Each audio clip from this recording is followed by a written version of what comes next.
This looks like untouched wilderness. It is not. Beneath these trees lie 61,000 man-made structures, cities that once held millions of people, more than medieval England, linked by highways of white stone. And then, within a few generations, almost everyone was gone. In 2018, aircraft fired billions of laser pulses down through the canopy. On the screens, the trees simply vanished, and a lost world switched on. Not a village, a megalopolis. Archaeology has been haunted by one question ever since. Where did everyone go? The answer, it turns out, was written in the water. The Pakunam survey mapped 2,144 square kilometers, the largest in Maya history.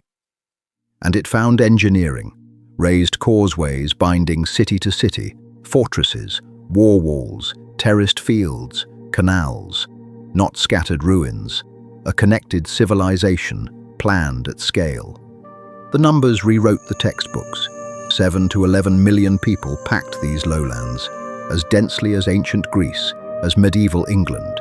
Cities of 100,000, superpowers at war, a civilization of astronomers and kings, thriving here for 1,000 years. And then silence. The monuments stop, the plazas empty, the great courts fall dark. In the space of a century, cities that held millions simply hollow out. How does that happen? How do you empty a metropolis and leave almost no note explaining why? The question is not new. November 1839. American traveller John Lloyd Stevens and English artist Frederick Catherwood hack toward Copan, chasing rumours of stone cities in the forest. They will carry the same question to the world. Who built this, and where did they go? Catherwood drew what he saw. Kings carved in stone, temples reduced to green mounds. His engravings stunned the world and launched a science. But the deepest riddle he sketched, no one could yet solve. The builders were gone. The stones would not say why. So this is our case, a civilization of millions that emptied its cities across a century, then survived. 2 centuries of investigators have hunted the cause. We have the suspects. We have the evidence, in stone, in lake beds, in cave rock. Now, the verdict. Before we can explain the silence, we must measure what fell silent. Here at El Mirador, the pyramid La Danta breaks the canopy like a lonely volcano. Nearly 3 million cubic meters of stone, raised centuries before Tikal rose to its height. Forget the grey ruin the tourists photographed. In its prime, Tikal blazed. Every temple wore a skin of lime stucco painted deep blood red, roof combs towering with modelled gods, a city of rust-red mountains rising against an ocean of green. On the Great Plaza, the drama plays out in the open. The interiors are tiny, forbidden. What matters is the stare. High above the crowd, a divine king appears. The Kuhul Ajo, Holy Lord, intercessor between gods and men. His power is theatre and blood. Crowned in shimmering Quetzal plumes, worth more than gold, draped in jade and jaguar pelt, he pierces his own flesh, an offering to summon the rain. The harvest itself, they believe, depends on his pain. Across the plaza stand rows of carved stone, stelae painted in red and blue, each a portrait of a king locked to a date. On these shafts, the Maya chained every rain to the exact turning of their long count calendar. Tikal is not alone at the summit. Far to the north looms Calakmul, seat of the Snake dynasty, its equal, its enemy. 2 superpowers carve the Maya world into rival blocks. In 562, Calakmul strikes Tikal down. And these were no primitive god-kings. Without a single lens, Maya astronomers fixed the solar year at 365.2420 days. In the Dresden Codex, folded from fig bark paper, They tabulate Venus and foretell eclipses decades before they darken the sky. Binding it all together run the Sakbiob, white roads paved in gleaming limestone plaster. One stretches 100 kilometers from Koba, straight as a spear through the jungle.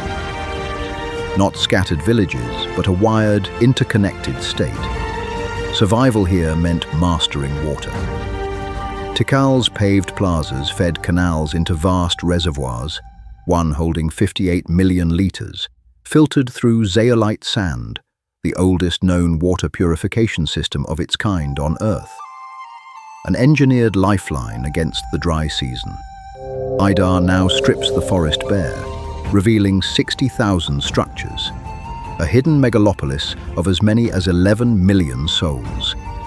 A civilization at its zenith, which is precisely what makes the question that follows so disturbing. Why did it all fall silent?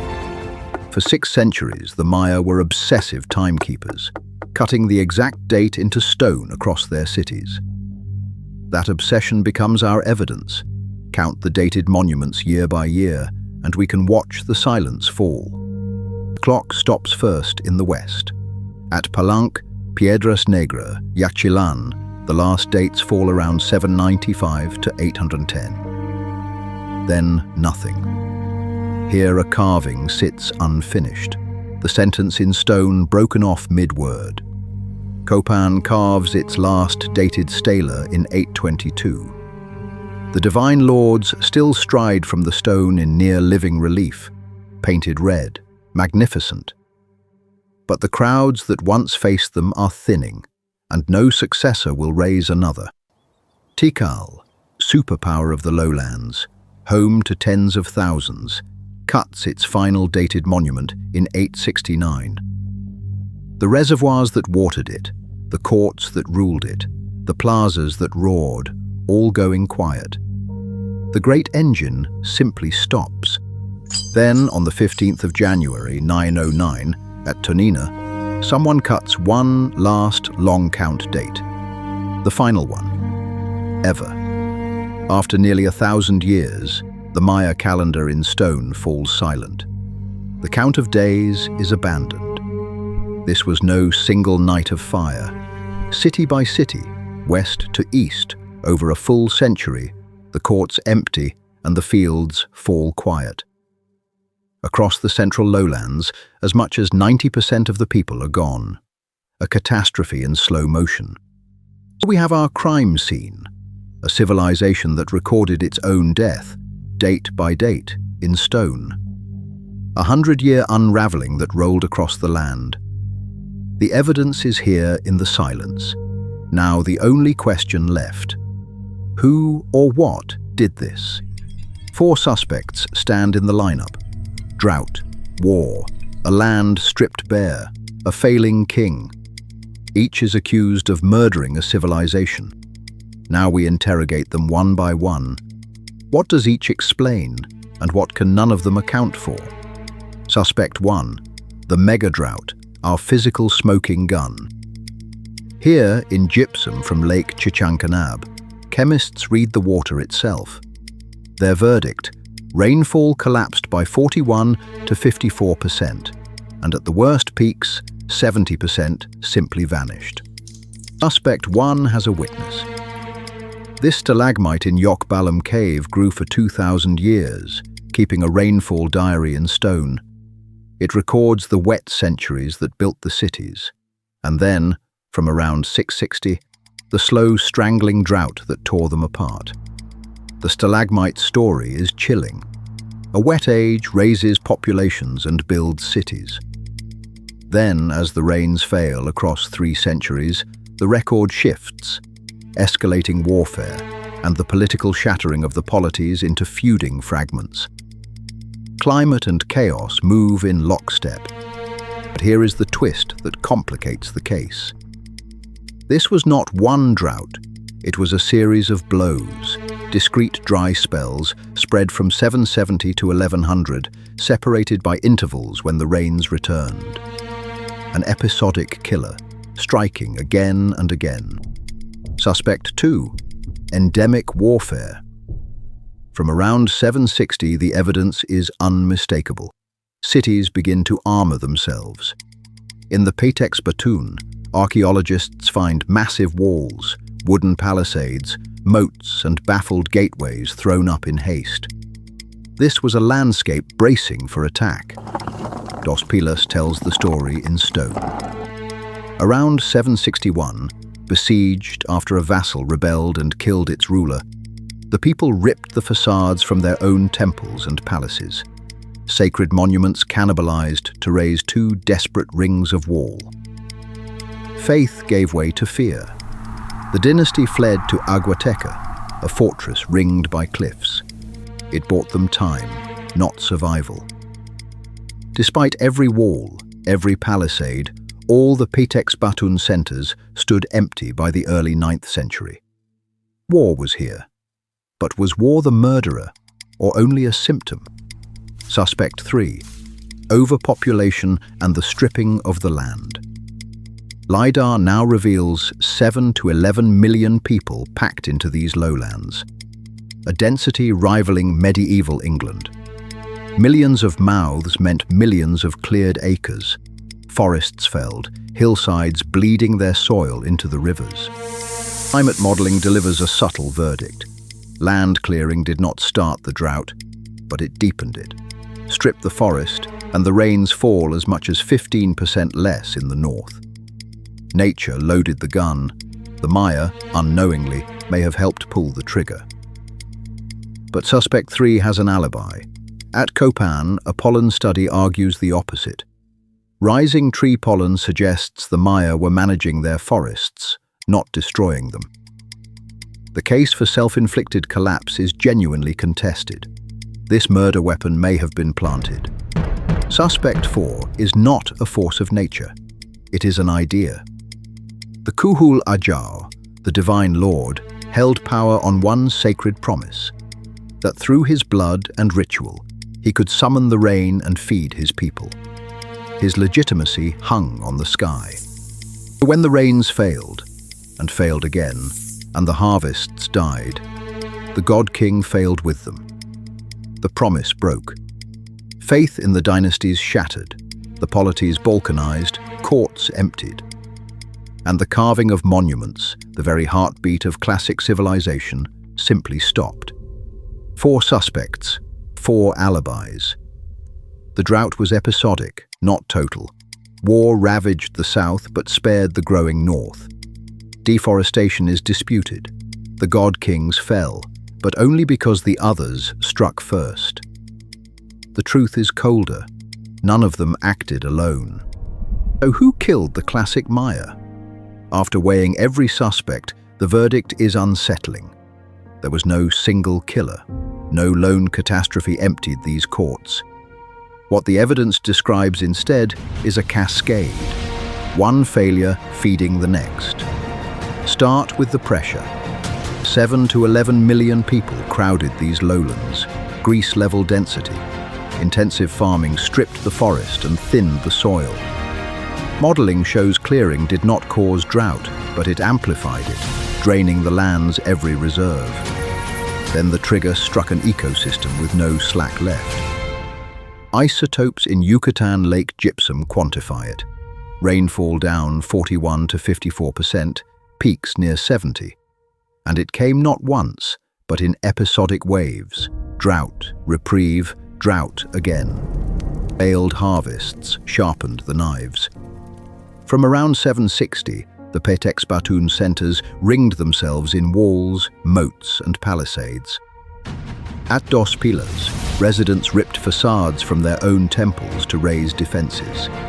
Endemic war and famine now fed each other. And the deepest wound was to belief itself. The divine Lord promised rain in exchange for blood and loyalty. When the rains failed anyway, the promise broke. Monuments dwindled from a peak to 10 by 800, to 0 by 900. The courts simply emptied. Here is the clue that shatters every single cause theory. The collapse was not uniform. As the south died, the north grew. Chichen Itza rose to dominate the terminal classic, and migration flowed toward it and toward Uxmal. Why spare the north? Because its reprieve was only borrowed. A final drought, 1020 to 1100, drained the north as well. A cascade staggered across 2 centuries, never one catastrophe. Yet the Maya never vanished. Millions live on today, their languages unbroken. Follow as history keeps confessing its secrets. For 6 acts we chased a vanishing. But here is the twist the evidence refuses to hide. Ancient DNA runs unbroken from the collapse straight into the living. The cities fell. The people never did. More than 6, perhaps 8 million Maya are alive right now, across Mexico, Guatemala, Belize, and Honduras. 30 and more living languages still sound in these markets, from Quichus to Yucatec, mutually unintelligible, unmistakably here. The lasers found 61,000 structures under the peat canopy, a lost world of 7 to 11 million. In the cities, up to 90% gone, yet those who walked out carried the bloodline forward. A collapse of stone, not of a people. Civilization at its dazzling height, undone by a megadrought it could not command, and a warfare it could not stop. Rainfall fell by half. Faith in god-kings failed. This is no fairy tale. It is a warning that rhymes with our own century. The last date the classic Maya carved fell at Tonina, the 15th of January, 909. But the hands lighting this fire are the same story, still burning. If ages like this belong in your week, subscribe. The next is already waiting.